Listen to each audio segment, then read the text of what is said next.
मैं हूं एचआर रोहित कुमार और आज हम बात कर लेते हैं केस नंबर 96 की। तो इस वीडियो को आप एंड तक जरूर देखें, तभी आपको इस वीडियो का जो पर्पस है या स्टोरी लाइन है समझ में आएगा। आप में से बहुत सारे लोग ऐसे हैं जो बैकग्राउंड वेरिफिकेशन से रिलेटेड किसी ना किसी प्रॉब्लम में फंसे हुए हैं। कोई गाइडेंस चाहिए, कोई सजेशन चाहिए, तो मैंने स्क्रीन पे अपना नंबर डाला हुआ है। आप मुझे 1 to 1 कॉल कर सकते हैं, बात कर सकते हैं, बट वो पेड होगा। अब अपनी कॉल मैंने डिस्क्रिप्शन में भी एक लिंक डाला हुआ है, वहां से भी आप अपनी बुक कर सकते हैं। तो चलिए स्टार्ट करते हैं। तो आज का जो केस है, केस रिलेटेड है नोटिस पीरियड से। तो पहले हम नोटिस पीरियड को समझ लेते हैं, उसके बाद हम स्टोरी पे आएंगे। तो नोटिस पीरियड होता क्या है? तो नोटिस पीरियड होता है कि जब भी कोई, अगर मान लो मैं किसी कंपनी में काम कर रहा हूँ या कोई एम्प्लॉय किसी कंपनी में काम कर रहा है, तो जब वो रिजाइन करता है, उस कंपनी को छोड़ता है, उस कंपनी को लीव करता है, तो वहां पे उसको एक टाइम देना होता है जिसको हम नोटिस पीरियड बोलते हैं। उस टाइम पीरियड में वो अपना एसेट हैंड ओवर देता है, अपना जो रिस्पॉन्सिबिलिटी है, कोई रिपोर्ट है, जो भी उसके ऊपर जिसकी रिस्पॉन्सिबिलिटी है, वो हैंड ओवर कर देता है। नॉर्मली ये टाइम जो होता है 15 दिन से लेके 90 डेज तक का होता है। किसी किसी कंपनी में 6 मंथ्स भी होता है, बट वो role to role, designation to designation differ करता है। अगर मैं एवरेज की बात करूं तो 1 मंथ टू 90 डेज नॉर्मली होता है बीजीबी, सॉरी नोटिस पीरियड। तो अब ये नोटिस पीरियड तो ये हो गया, लेकिन नोटिस पीरियड की वजह से हमारे बहुत सारे जो प्रॉब्लम्स हमारी जो बीजीबी में आती हैं। जैसे मान लेते हैं कोई अगर नोटिस पीरियड नहीं सर्व करता, तो नोटिस पीरियड ना सर्व करने का सबसे बड़ा जो ड्रॉबैक है वो ये है कि पहली बात तो आपके अगेंस्ट रिकवरी बन जाएगी, जो भी आपका नोटिस होगा। मान लेते हैं मेरा नोटिस 3 मंथ्स का है और मेरी सैलरी 1 लाख रुपए, और मैंने एक भी दिन नोटिस सर्व नहीं किया, मैंने ऐसे ही रिजाइन किया और मैं कल से नहीं आ रहा, तो इसको हम एब्सकॉन्ड ही बोल सकते हैं। तो कंपनी अगर फुल सैलरी पे काटती है तो 3 लाख के आसपास वो रिकवरी बना देती है। लेकिन अगर मैं नोटिस सर्व करता हूँ तो नोटिस पीरियड सर्व करने के बाद मेरा फुल एंड फाइनल सेटलमेंट पे मेरे को पूरा अमाउंट मिल जाता है। तो ये जो स्टोरी है ये भी समवेयर अराउंड इसी के आसपास ही चलती है, जो चीजें मैंने आपको नोटिस पीरियड में बताई है।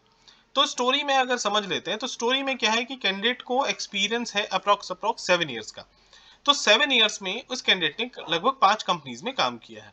हालांकि मैं इतना शॉर्ट शॉर्ट टेन्योर को सही नहीं मानता, बट हाँ, कुछ मतलब रिस्पॉन्सिबिलिटीज होती है एम्प्लॉय हर आदमी के ऊपर, कि वो फ्रीक्वेंट जॉब चेंजेस करता है सैलरी के लिए, लोकेशन के लिए।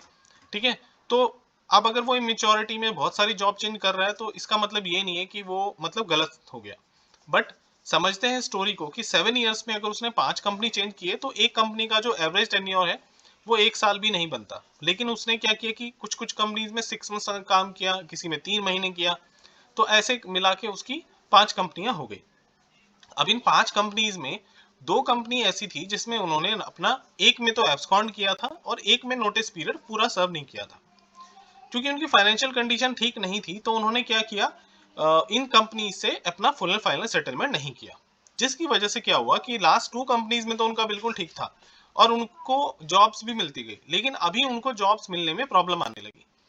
नॉर्मल कंपनीज जो है, जो मिड साइज है, स्टार्टअप है, वहां तो उनको इजीली जॉब मिल रही थी। लेकिन जो ऑर्गेनाइज कंपनी है, जहां वो जाना चाहते थे, वहां पे उनको जॉब मिलने में बहुत डिफिकल्टी आ रही थी। इवन ना के बराबर उनके पास ऑफर थे, अगर ऑफर थे भी तो ज्वाइनिंग नहीं हो रही थी। तो उन्होंने मुझे कॉल किया, मैंने उनको यही समझाया कि पहले आप इन कंपनी से कनेक्ट करो। जैसा कि मैंने पिछली वीडियो में भी बताया था कि फुल एंड फाइनल सेटलमेंट तो आपको करना ही है, चाहे वो आज करें 5 साल बाद करें। ठीक है। लेकिन जब भी आप जॉब चेंज करें, तभी आपको एफएनएफ अपना करना है कंपनी से। अगर पहले कर लेते हैं तो पहले भी कर लो, क्योंकि डिपेंड करता है आपकी फाइनेंशियल कंडीशन के ऊपर। अगर आपने एब्सकॉन्ड किया, नोटिस नहीं सर्व किया, तो आपके ऊपर रिकवरी होगी। अगर आप फाइनेंशियली कैपेबल हैं तो आप वो नोटिस सर्व कर सकते हैं, सॉरी वो एफएनएफ पे कर सकते हैं, और पे करके अपना फुल एंड फाइनल सेटलमेंट करा के अपना एक्सपीरियंस लेटर ले सकते हैं। और उसके बाद आप जिस भी कंपनी में जाएंगे, उन डॉक्यूमेंट के बेसिस पे आपका बीजीबी ग्रीन ही होगा। तो नोटिस पीरियड से रिलेटेड तो यही सिनेरियो था इस कैंडिडेट का। तो आई होप ये वीडियो आप लोगों के लिए काफी हेल्पफुल रहेगा। ठीक है। और आप लोगों को ये अंडरस्टैंडिंग होगी कि नोटिस पीरियड का इंपॉर्टेंस क्या है। और नोटिस पीरियड जो है, उसको आप अपना चेक कैसे करना है कि आपका अपॉइंटमेंट लेटर है, आप अपने अपॉइंटमेंट लेटर में भी चेक कर सकते हैं कि आपका नोटिस पीरियड क्या है।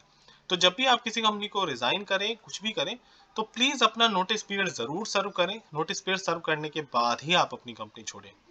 सो अगर आपको बात करनी है तो मैंने स्क्रीन पे नंबर डाला हुआ है, और अगर फिर भी कोई क्वेरी है तो मैंने डिस्क्रिप्शन में अपना लिंक्डइन का लिंक भी दिया हुआ है, टॉपमेट है, जहां से आप कॉल भी बुक कर सकते हैं अपने टाइम स्लॉट के हिसाब से। So thank you so much, best of luck.